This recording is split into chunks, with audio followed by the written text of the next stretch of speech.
পিলখানা হত্যাকাণ্ডে রাজনৈতিক নেতাদের সংশ্লিষ্টতা পেয়েছে স্বাধীন তদন্ত কমিশন। সাক্ষ্য দিতে আহ্বান জানানো হয়েছে 14 জনকে। তাদের মধ্যে আছেন শেখ হাসিনা, ফজলে নূর তাপস, শেখ সেলিম সহ বেশ কজন রাজনৈতিক নেতা ও আইন শৃঙ্খলা বাহিনীর ঊর্ধ্বতন কর্মকর্তা। এরই মধ্যে আওয়ামী লীগ নেতা মির্জা আজম ও জাহাঙ্গীর কবির নানকের লিখিত জবানবন্দি ইমেইলে পাওয়ার কথা জানিয়েছে কমিশন। বুধবার সংবাদ সম্মেলনে এসব কথা জানানো হয়। দেশের ইতিহাসের জঘন্যতম হত্যাকাণ্ড।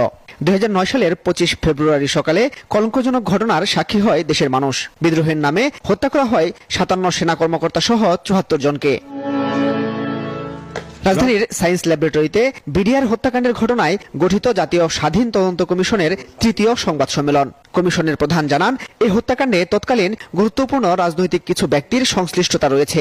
এরই মধ্যে শেখ হাসিনা, মেজর জেনারেল তারেক আহমেদ সিদ্দিক, ফজলে নূর তাপস, শেখ সেলিম সহ 14 জনকে সাক্ষ্য দেওয়ার জন্য আহ্বান জানানো হয়েছে। এই পর্যায়ে রাজনৈতিক নেতৃবৃন্দ জড়িত এইরকম তথ্য আমরা পেয়েছি। এর 2 জন পালিয়ে থাকা রাজনীতিবিদ, তারা ওয়েবসাইটের মাধ্যমে, ইমেইলের মাধ্যমে তাদের সাক্ষ্য দিয়েছেন। 50-এর অধিক ব্যক্তির সাক্ষ্য গ্রহণ এখনো বাকি আছে। এছাড়া কিছু সংখ্যক ব্যক্তির পুনঃ সাক্ষ্য গ্রহণেরও প্রয়োজন হবে।